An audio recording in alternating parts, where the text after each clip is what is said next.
My brother's ex manipulated my entire family into thinking I was unstable after I found his hidden letter proving she murdered him for the insurance payout.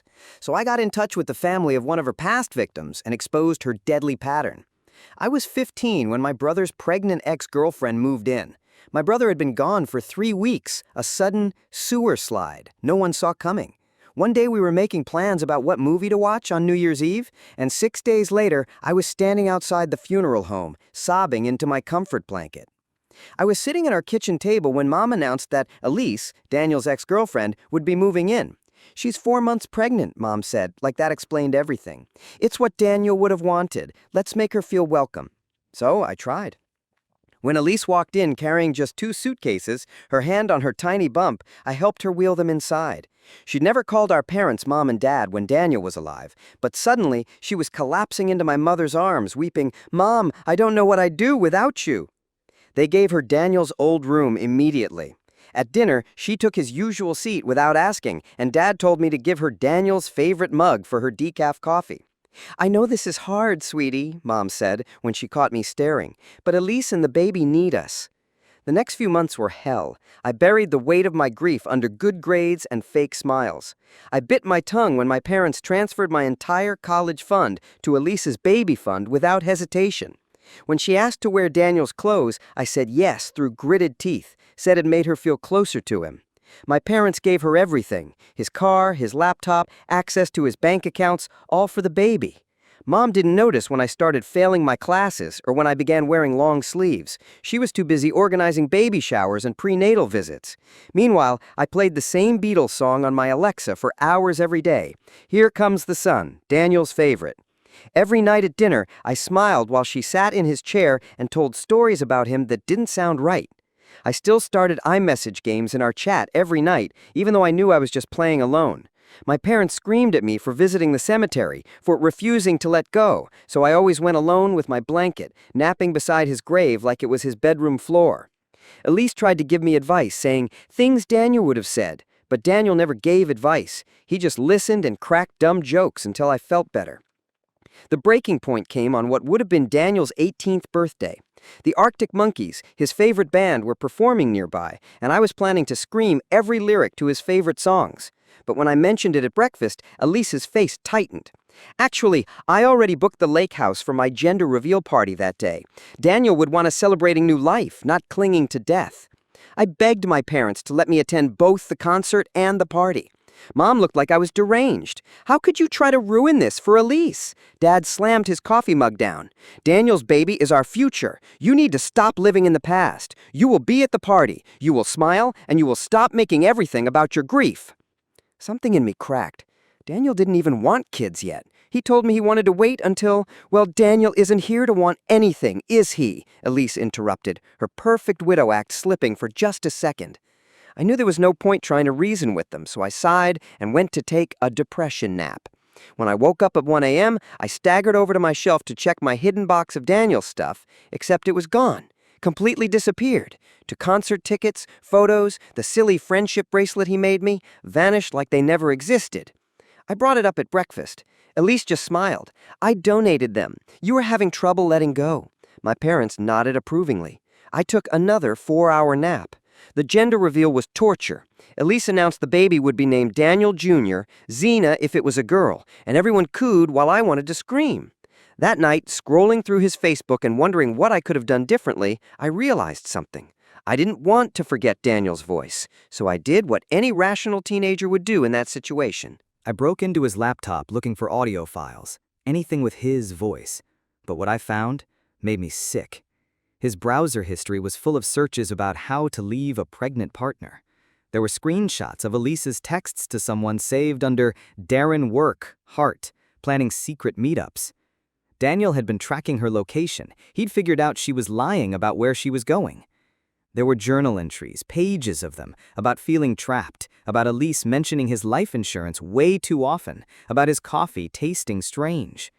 The last entry was dated the day before he died. And then there was the letter. In our spot. Our spot. The attic crawl space where we used to hide during Mom and Dad's screaming matches. I waited until 2 a.m., crept up there with my phone flashlight, and reached behind the loose board where we used to stash candy. There it was, an envelope with my name on it. If you're reading this, something happened to me. I need you to know the truth about Elise and the baby. My hands trembled as I unfolded the letter.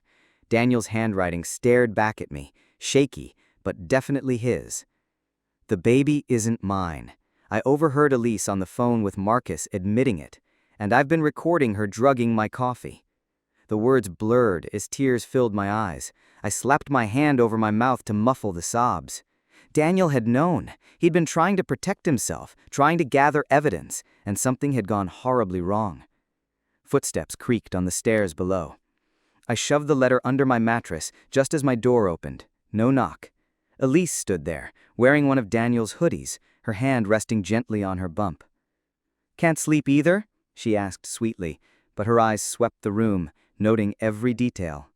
The open closet, the corner of the rug kicked up from where I'd been pacing, the way I was sitting too stiffly on the bed. She walked in without asking and sat beside me. The mattress dipped with her weight. I resisted the urge to lean away as she sighed dramatically. "I've been having nightmares about Daniel," she said, watching my face closely. "He told me you two had a special hiding spot when you were kids." My blood ran cold. The attic. She knew. I forced a shrug. "We had a lot of hiding spots growing up. Kid stuff." Her smile didn't reach her eyes. "He was very specific about this one. Said you used to go there during your parents' fights. Such a sweet memory." My phone buzzed on the nightstand, a text from an unknown number. Elise's gaze flicked to it, but I snatched it up before she could see. "You should get some sleep," I said, standing. "Big day tomorrow with your doctor's appointment." She didn't move. "You know," she said slowly, smoothing down Daniel's hoodie, "grief can make people imagine things, see conspiracies that aren't there. Your parents are worried about you." "I'm fine." "Are you?" She rose carefully. "Because they mentioned you've been saying some concerning things about me, about the baby." The threat lingered in the silence between us. I said nothing. "Sleep well," she said finally, pausing at the door. "Oh, and that loose floorboard in your closet, you might want to fix that. Wouldn't want you to trip." When she left, I checked my phone with shaking hands. The text was from Jade, my best friend, using a number I didn't recognize. "Got burner phone. My sister Lila saw Elise at the hospital pharmacy buying Ambien with Daniel's prescription 2 days before he died. Meet me before school." I barely slept, clutching Daniel's letter under my pillow like a lifeline. When morning finally came, I dragged myself downstairs to find my parents and Elise already at the table. "Perfect timing," Mom chirped. "We have something to talk about," Dad added, clearing his throat. "Elise brought it to our attention that you've been struggling more than we realized. We've decided family therapy might help." "Starting today. I already made the appointment with Dr. Langley. She's wonderful. We were in the same sorority." Of course she was. "I have school," I protested. "Already cleared it with your principal," Mom said. "This is more important." At school, I'd barely reached my locker when the intercom crackled overhead. "Please send the following student to the principal's office, immediately." My name echoed down the hallway. Everyone turned. I walked to the office, face burning, with Principal Carter sitting behind his desk, looking concerned, with Miss Green, the school counselor, beside him. "Have a seat," Principal Carter said gently. "We received a call from your family regarding some concerning behavior. Ms. Green will be checking in with you daily from now on." "What concerning behavior?" I asked. Ms. Green leaned forward. "Your stepmother mentioned that you've been fixated on conspiracy theories about your brother's death, making serious accusations. We want to help you process your grief in a healthy way." Stepmother. The word made my throat tighten. "She's not my stepmother," I said quietly, "and I'm processing just fine." They exchanged a glance. "Daily check-ins," Principal Carter repeated. "Non-negotiable." After school, I rushed home, only to find Elise in Daniel's room. She had his journals spread across the bed, methodically tearing out pages. "What are you doing?" I shouted, lunging for the nearest journal. She grabbed my wrist, hard, her nails biting into my skin. These pages might upset your parents, she said coldly. I'm protecting them. These are Daniel's private thoughts. Her grip tightened as she leaned in, her perfume, something floral and artificial, flooding my nose and making my stomach churn. You don't want to upset me, she hissed. Not in my condition. I yanked my arm back, cradling it as bruises bloomed beneath my skin. Several torn pages fluttered to the floor. Entries about bruises on his arms, about feeling trapped, about Elise's violence. That evening, my phone lit up with notifications. Elise had started a group text with the extended family. Just want everyone to be aware. Our sweet girl's been having some delusions about me, making wild accusations. Grief shows up in strange ways. Please be patient with her during this difficult time. Uncle Rick replied immediately. I've noticed her acting off too. Let me know how I can help get her back on track. Aunt Brenda chimed in. Poor thing. Losing Daniel must have been too much. I wanted to hurl my phone across the room. Instead, I opened Daniel's Google account on my laptop. I still remembered his password from when he asked me to check his email once. His location history was still active. My fingers flew as I took screenshots of Elise's pharmacy visits, her movements, the timeline. I uploaded everything to the cloud, fast, knowing she could change the password at any moment. Then a message popped up from Becca, Marcus's girlfriend. Hey, weird thing, Elise just showed up at our apartment demanding to talk to Marcus. He locked himself in the bedroom. She was pounding on the door yelling about needing to get their story straight. Thought you should know. The next day's therapy session was unbearable. Dr. Langley, poised and polished like she'd been peeled from Elise's Instagram feed, sat across from us, smiling gently. I understand you've been struggling with some jealousy issues. It's very natural to feel displaced when a new baby is coming into the family. I'm not jealous, I said flatly. Elise dabbed her eyes with a tissue. She's been saying I hurt Daniel, that I'm lying about the baby. It's been incredibly hard. Dr. Langley scribbled notes. Delusional thinking can be part of complicated grief. These fantasies about Elise likely stem from your inability to accept Daniel's choices. I noticed she had already written something before I'd even spoken. Pulling out my phone, I pretended to check the time, but snapped a photo of her notes. Later, zooming in, I saw she'd twisted everything. An old text I sent to Daniel saying, I hate her, about our English teacher, was recorded as being about Elise. After the session, Elise created a shared family calendar on all our phones. Every minute of my day was scheduled, for your safety, she told my parents. So we'll always know where she is in case she needs help. School, therapy, home, study time, supervised dinner, bed by 9 p.m. No deviations allowed. When Jade came to try and come over that weekend, Elise met her at the front door. I'm sorry, she's not allowed visitors at the moment. Her therapist thinks socializing with people who enable her fixations might be harmful. Enable what? Jade asked, frowning. My parents appeared behind her. Please respect our family's privacy during this difficult time, Dad said firmly. I watched from my bedroom window as Jade walked away, her face twisted in frustration. My phone buzzed. Another unknown number. Meet me at the old playground on Maple, midnight. Bring the journal photos. Jay. The next week was suffocating. Ms. Green, true to her word, was... Ms. Green checked in on me daily. Her concern was genuine, but completely misplaced. During one session, she mentioned that Elise had called, saying I'd made threats. I'm mandated to report these concerns, she said gently, but I want to hear your side. I never threatened anyone, I told her. She showed me an email from Elise with attached screenshots, texts supposedly from me threatening to hurt her and the baby if she didn't leave. They were obviously fake, but how was I supposed to prove it? That night, I climbed out my window and met Jade at the abandoned playground. She pulled me into a tight hug. I believe you, she whispered, about everything. I showed her the photos I'd taken of Daniel's journal entries, the bruises on his arms, the dated notes about Elise's violence. One entry made both of us stop cold. She threatened to make it look like I hurt her if I tried to leave, showed me bruises she gave herself, said no one would believe me, she's done this before. A photo was paperclipped to the page. Elise's arms covered in bruises, but the angles were completely wrong for someone else to have caused them.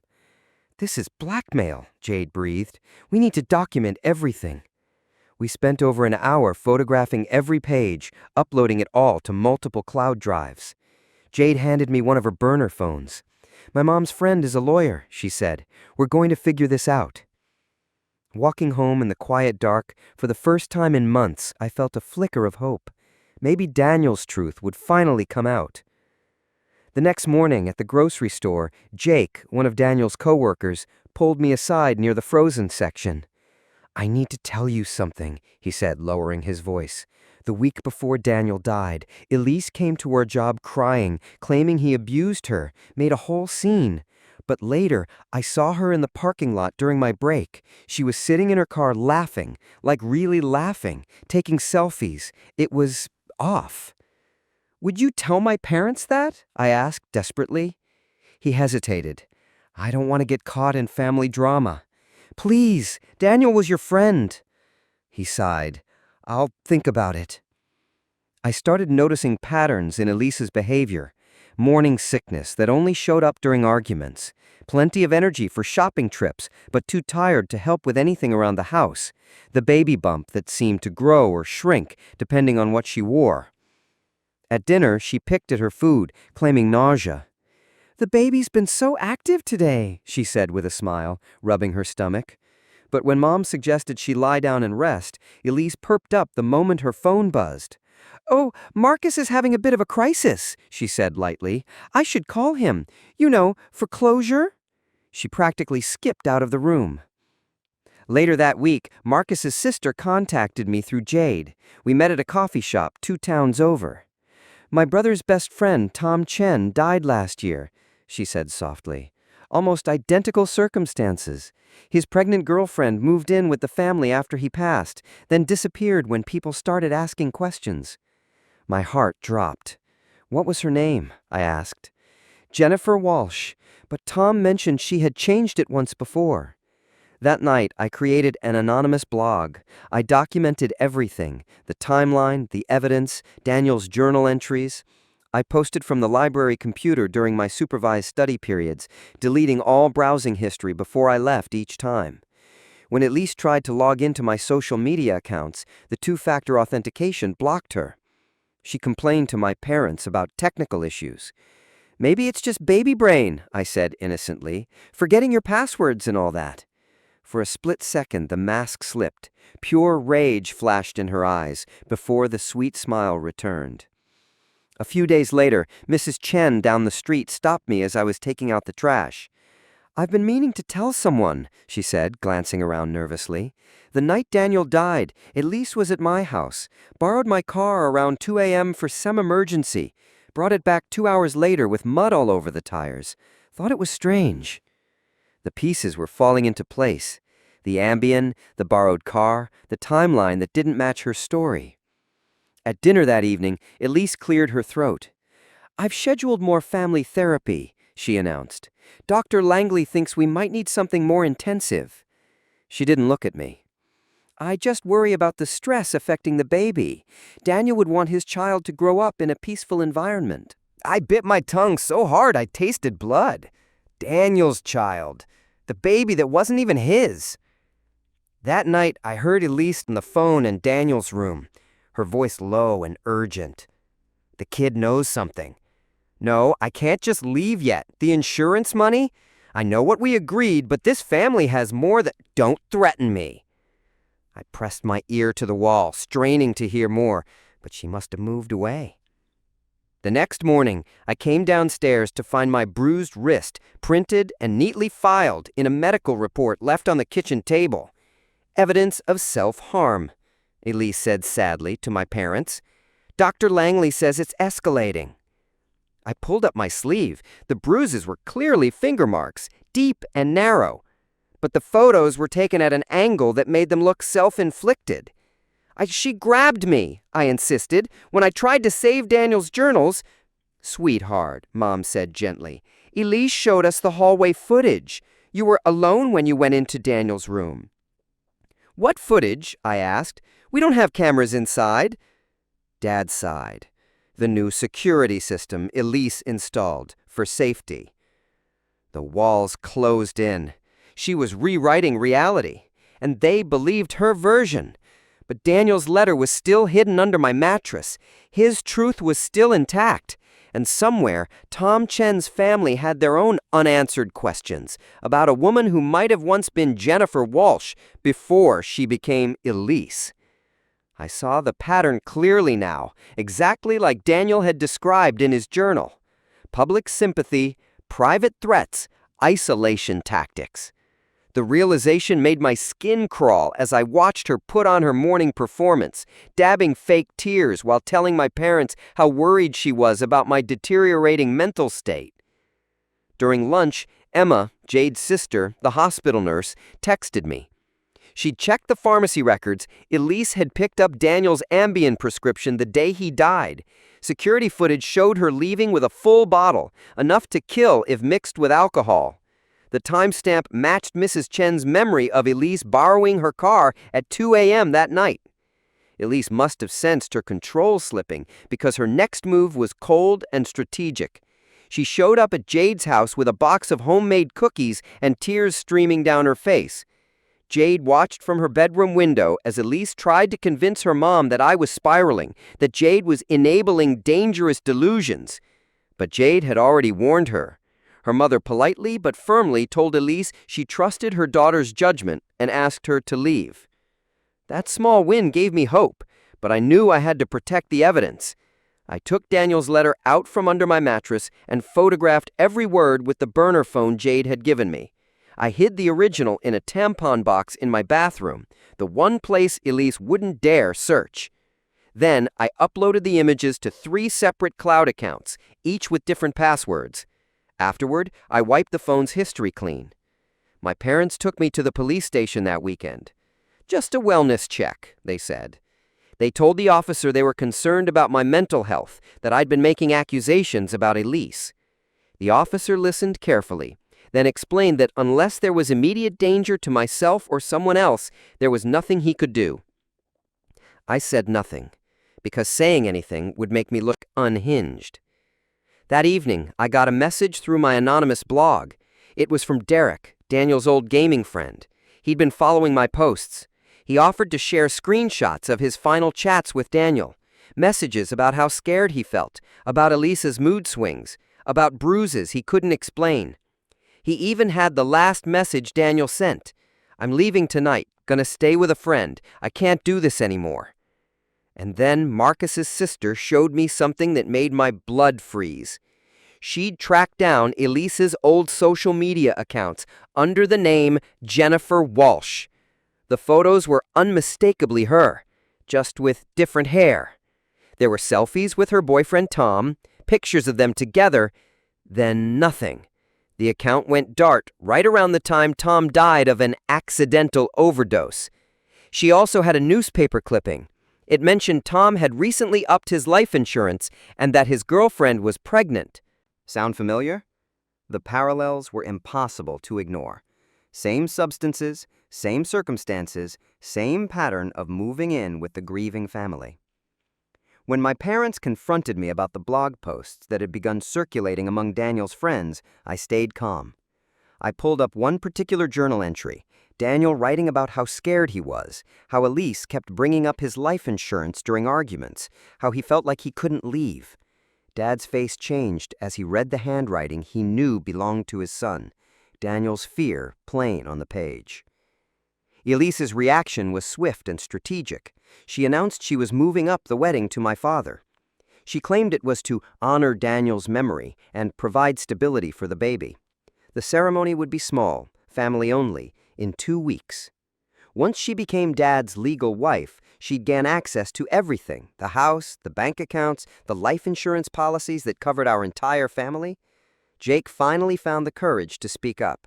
He told my parents about the performance Elise had put on at Daniel's job, the crying, the dramatic accusations of abuse, and then the security footage of her sitting in her car, laughing, snapping selfies moments later. He showed them the video.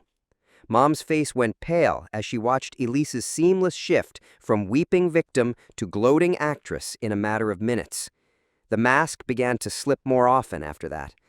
When I refused to be part of the wedding party, she cornered me in the hallway. "No one believed Daniel either," she hissed. The words escaped her before she could stop them. An admission, a crack. She quickly recovered. "I meant, no one believed Daniel when he said he wanted to wait to have kids." But we both knew what she really meant. For the first time in what felt like forever, Mom started asking questions. Why had Elise needed access to Daniel's life insurance so badly? Why was she pushing for a wedding so quickly?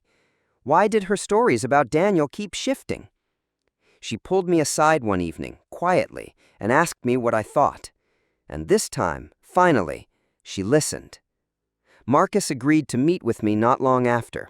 He was nervous, terrified even, but he knew it was time to tell the truth. He admitted that Elise had already been pregnant when she met Daniel, that she'd targeted him on purpose because she knew about his family's wealth and the life insurance policy his parents had taken out for him. He even had the texts, Elise begging him to run away with her the night before Daniel died. Dad started noticing all the things he had ignored. Elise's stories about Daniel didn't match the boy he'd known for 17 years. She claimed Daniel had told her things he'd never even hinted at to his own family, had opinions that directly contradicted everything Dad remembered. The more he thought about it, the more it unraveled. Then came the final nail, the doorbell cam footage from our neighbors. It showed Elise leaving our house at 2 a.m. the night Daniel died, just like Mrs. Chen had said, and returning around 4 a.m. Plenty of time to drive to Daniel's apartment and back. Her alibi, that she'd been asleep in the guest room all night, was done. Jade kept our communication alive, even though she risked getting grounded. When the first burner phone started dying, she got me another. She backed up every piece of evidence on flash drives she hid around her room and helped coordinate a growing network of people who were starting to see through Elise's lies. Mrs. Chen let me study at her house after school. It became my refuge, a place where I could meet allies, plan, and work on documenting the truth without Elise's watchful eyes. Mrs. Chen had never liked Elise, said her grief felt rehearsed, her tears too conveniently timed. Even with all the opportunities I had to plant fake evidence or twist the narrative, I didn't. I wanted Daniel's truth to come out, but it had to be honest. Every message, every file, every statement, I made sure it was all real. At dinner one night, Elise slipped again. She told a story about the last time she saw Daniel, first saying it was the morning he died, then changing it to 2 days before, then circling back again. Mom and Dad exchanged uneasy looks across the table.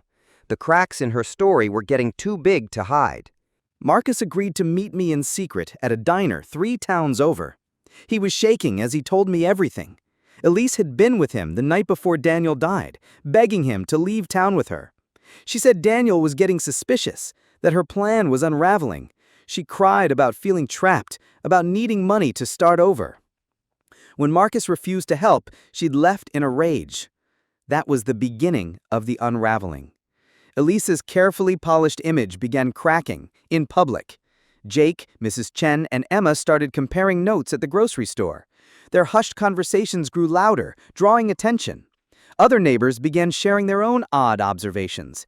Elise taking long, private calls in her car, meeting strange men at odd hours, the way she smiled when she thought no one was watching. A pattern began to emerge, clear as day. Elise targeted young men with life insurance policies, families with money. She'd claim abuse when questioned, use pregnancy to win sympathy, and always positioned herself as the poor, grieving victim. Same strategy, different names, different families. Jade's family offered to cover the cost of a lawyer consultation. Her mother, furious after Elise's failed attempt to manipulate her, had become personally invested in helping. The attorney listened to our evidence carefully. Criminal charges, he explained, would be hard without more definitive proof. But a civil case to protect the family's assets, very possible. Meanwhile, my anonymous blog started gaining traction among Daniel's friends. They began sharing their own strange run-ins with Elise, how she'd asked probing questions about Daniel's finances, how she isolated him from his friends, how withdrawn and unlike himself he had seemed in those final weeks. The comment section grew into a trove of tiny details that together painted a damning portrait. Then came the night she snapped. Over dinner, Dad casually asked her to clarify when she'd last spoken to Daniel. She flinched, then snapped. "He was going to leave me with nothing!" The room went silent. She scrambled to recover. "I mean, he was just being cold. Hormones, sorry!" But it was too late. My parents had heard the venom in her voice. They'd seen the mask slip. Later that night, Mom came into my room and apologized. "For not believing you. For not seeing it sooner." She admitted she'd always felt something was off, but wanted so badly to believe in the baby, that they could hold on to a part of Daniel through this child. She'd chosen the comfortable lie, and now she was finally facing the truth. Elise sensed her grip slipping. I watched from my bedroom window as she paced the backyard on the phone, frantic. She began packing. Boxes filled with valuables from around the house. Daniel's watch, jewelry Mom had stored away for safekeeping, electronics that could be sold quickly. Marcus's sister confirmed what we feared. Tom Chen had been her brother's best friend, and Elise, then going by Jennifer Walsh, had followed the exact same pattern. Same substances, same stage suicide, same pregnant girlfriend who disappeared once questions started. 2 deaths, 2 grieving families, and Elise had almost gotten away with it twice. I warned Marcus he might be next. He agreed to record every interaction from now on. And within days, Elise called Marcus in tears, begging for help, saying my family had turned on her. He recorded the whole call, including her admission that she needed money to disappear. Meanwhile, Daniel's friends created a group chat to collect and organize evidence. Jake's security footage, Emma's pharmacy records, Mrs. Chen's testimony, Derek's chat logs. When you laid it all out, the pattern was chilling. Elise hadn't just manipulated Daniel, she had hunted him. Her final attempt to paint me as unstable backfired completely. My parents discovered she'd been intercepting our mail, forwarding Daniel's to a P.O. box only she could access, slowly draining his accounts in small amounts, too subtle to trigger any alerts, but steadily disappearing over time. Then came the final blow. Dad found Daniel's so-called suicide note hidden in Elise's jewelry box. She'd kept it, probably as leverage. But the handwriting was wrong. The phrases were lifted from Daniel's journals, but the rhythm, his voice, was missing. Dad had read enough of Daniel's writing to know when something was off. This wasn't his son's note. Extended family started reaching out, apologizing. Uncle Rick admitted Elise had been feeding him lies about my mental health for months, that she had played on his concern to build a support network around her. A web of manipulation, carefully spun. And it was finally collapsing. Dad looked sick when he realized just how deeply he'd been manipulated. Tom's family had hired a private investigator after his death.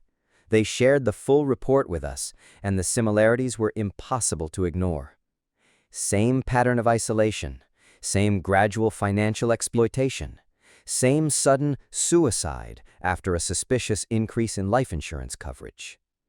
The investigator had tracked Jennifer Walsh's movements after Tom died.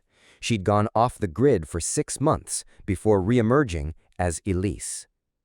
Her wedding planning grew frantic, desperate. She was running out of time. She booked venues, ordered flowers, sent out invitations, all while clinging to her narrative of being the grieving girlfriend honoring Daniel's memory. But her rush to secure legal status was transparent. At one dress fitting, Mom saw the mask finally drop. A sales clerk made a minor mistake, nothing serious. Elise exploded, berating her in front of the store, threatened to ruin the business with online reviews. No grief, no grace, just rage. That's when I fully understood the scope of Elise's plan. If she married Dad, she'd have control over everything. The house, the bank accounts, the life insurance policies. We'd all become potential targets. This woman, who had already called once, wouldn't hesitate to call again if it meant financial gain.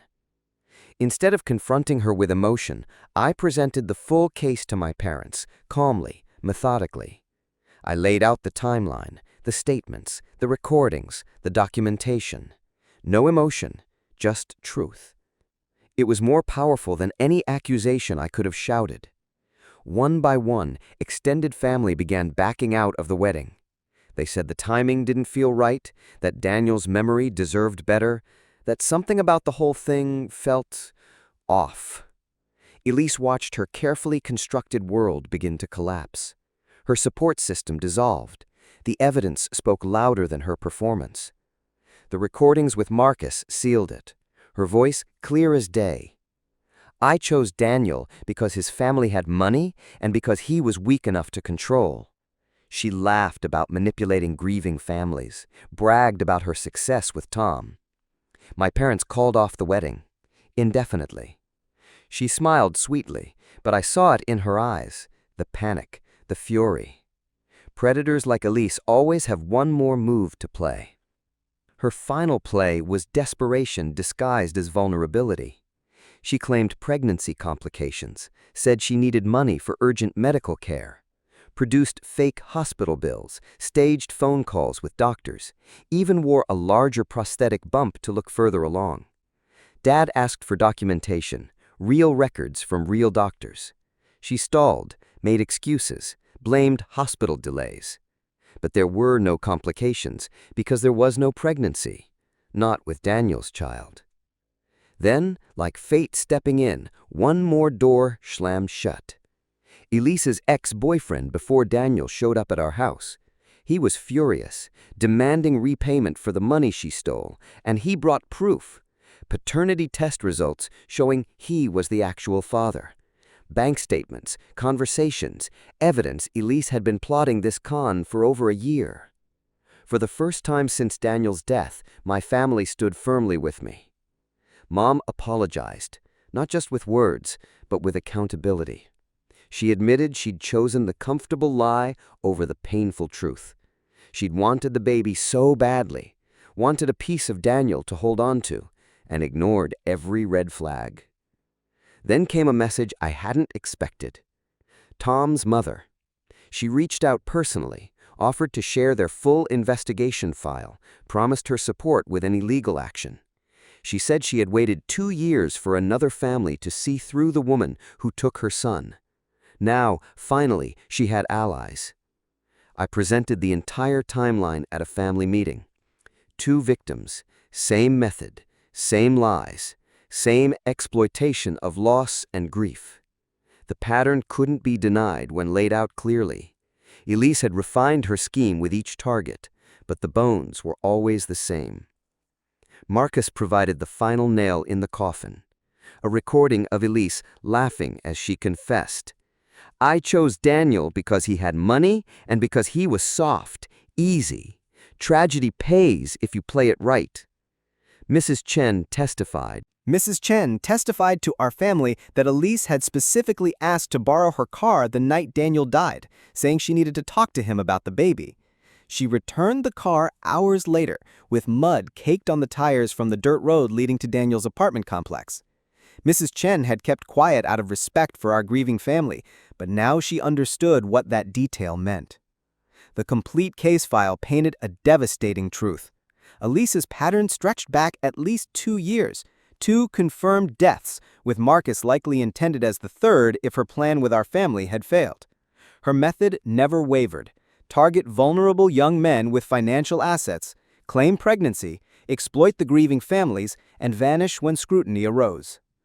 Daniel's USB drive was exactly where his letter said it would be, hidden in the spare tire compartment of his car.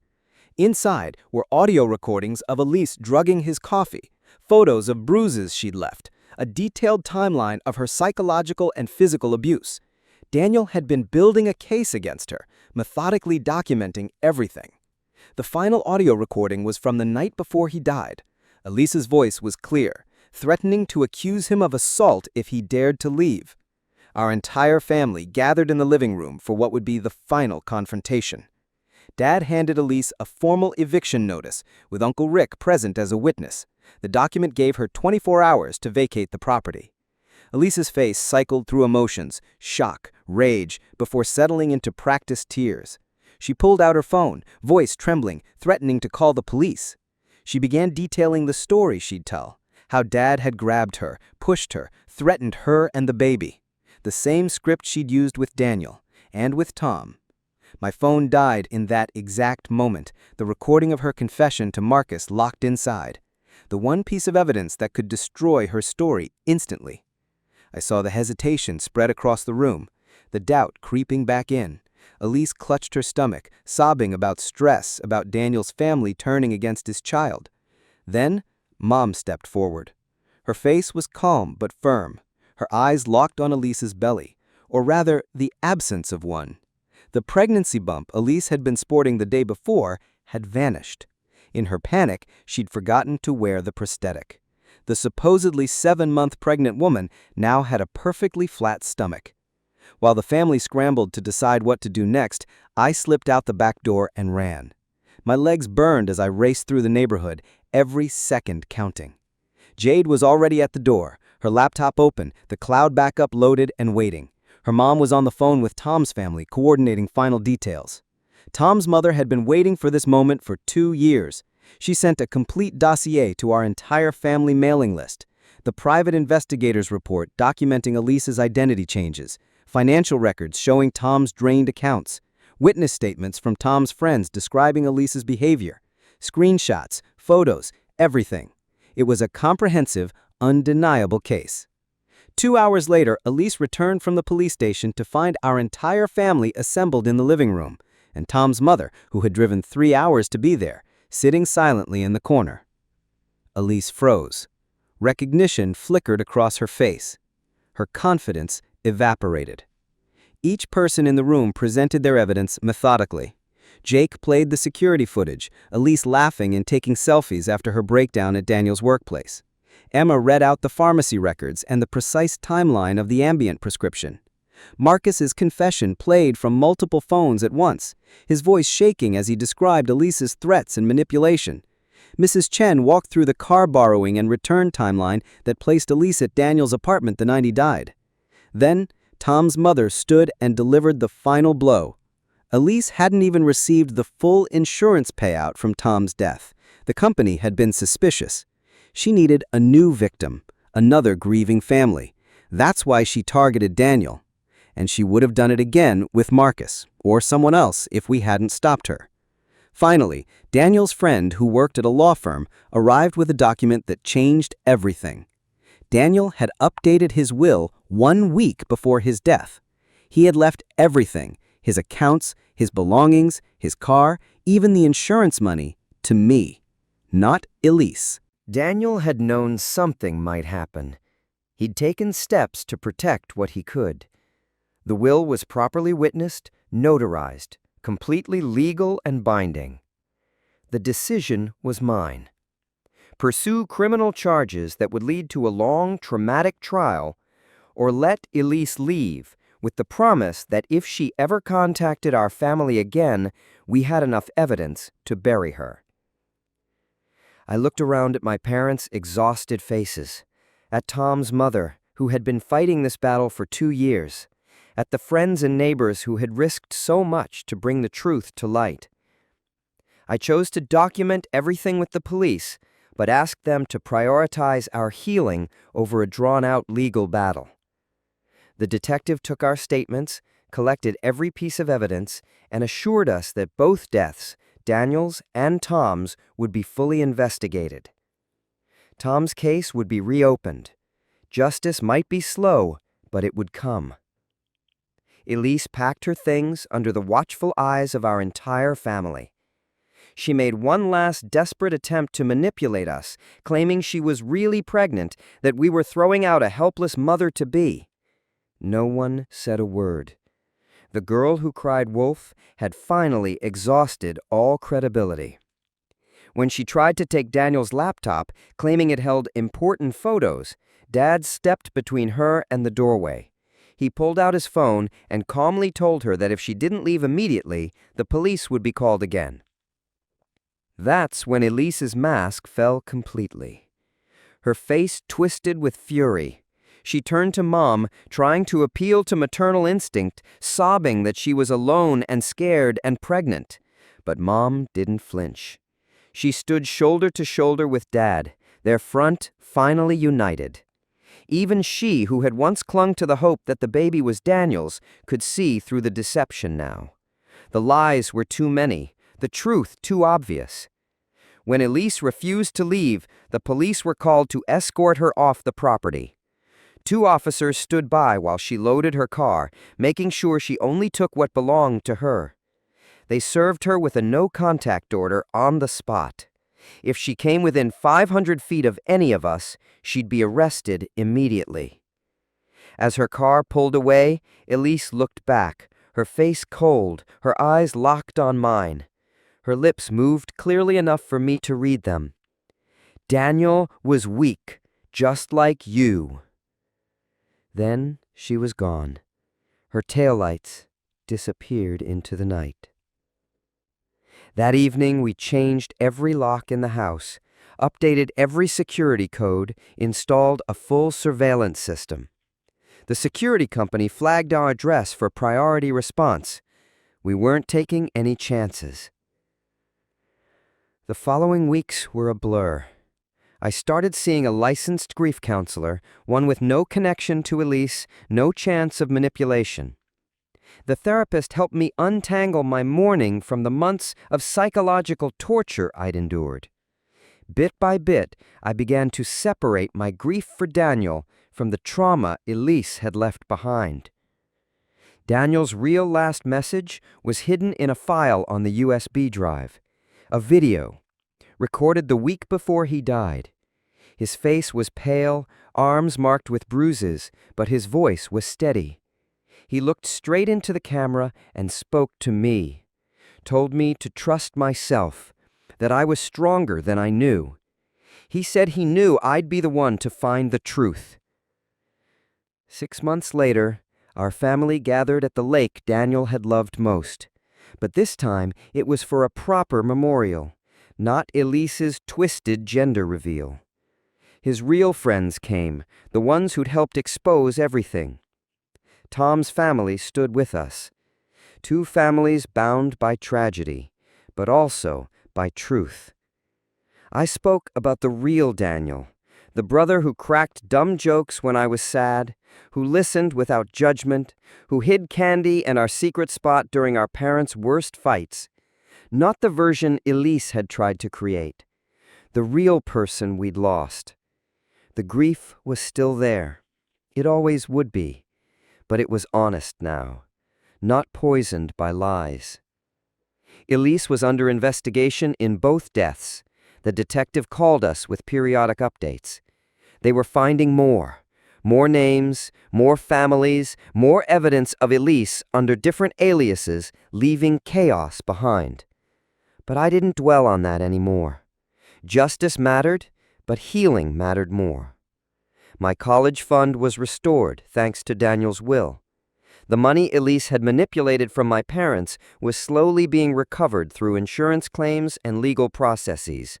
It wouldn't bring Daniel back, but at least his final wishes were being honored. He'd wanted me to go to college, to have the future he wouldn't get to see. The house felt different now. Daniel's room remained closed most days, but sometimes I'd go in and sit with his things.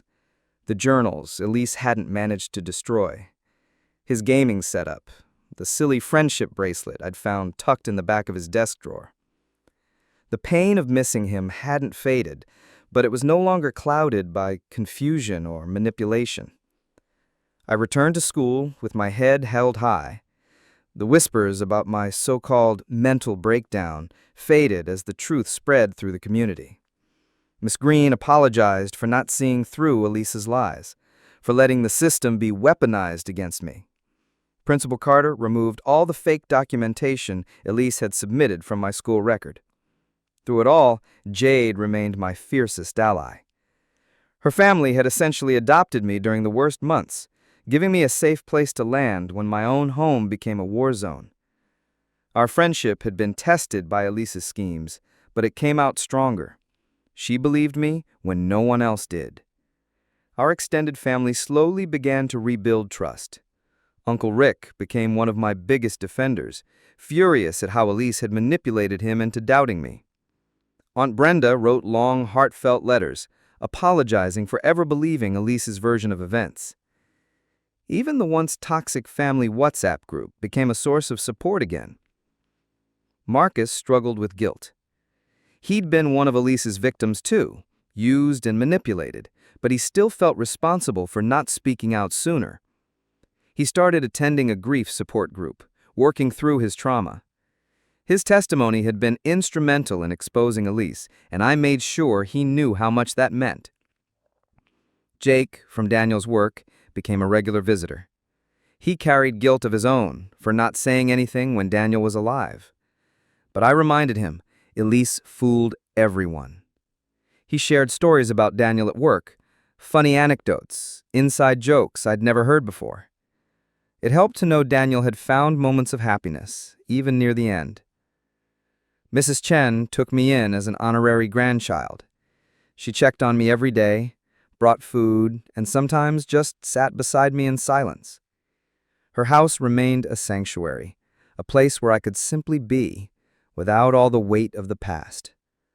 She'd lost her husband young, and she understood grief in a way that didn't need words. The blog I'd created to expose Elise became something else entirely. Other families began reaching out, not for publicity, but for connection, for validation. We formed a private network, sharing experiences, red flags, resources. If we could help even one family avoid what we went through, Daniel's death wouldn't be in vain. Mom and Dad worked to rebuild their relationship with me. The guilt they carried for not believing me, for enabling Elise, was heavy. But through real family therapy, with a legitimate, independent therapist this time, we started navigating the pain together. They'd been victims too, manipulated by someone who knew exactly how to exploit grief. But that didn't erase the hurt they'd caused. On Daniel's birthday, I finally went to the Arctic Monkeys concert. This time, I screamed every lyric, just like we'd planned. Jade came with me, and we ugly cried through the whole set list. It wasn't the celebration Daniel and I had imagined, but it honored him in a way Elise's gender reveal never could. The investigation into Elise continued quietly in the background. Detective Morrison called with periodic updates. They'd tied her to at least 3 suspicious deaths across multiple states. She'd been perfecting her technique for years. We might never know the full scope, but at least we'd stopped her. I graduated high school with honors. My grades had finally recovered once the psychological warfare ended. The college acceptance letters felt bittersweet. Daniel should have been there, mocking my safety schools, helping me choose. Instead, I made the decision with his voice in my heart, picking the engineering program he'd always said I'd crush. The night before I left for college, I visited Daniel's grave one last time. Not with my comfort blanket, not for a nap.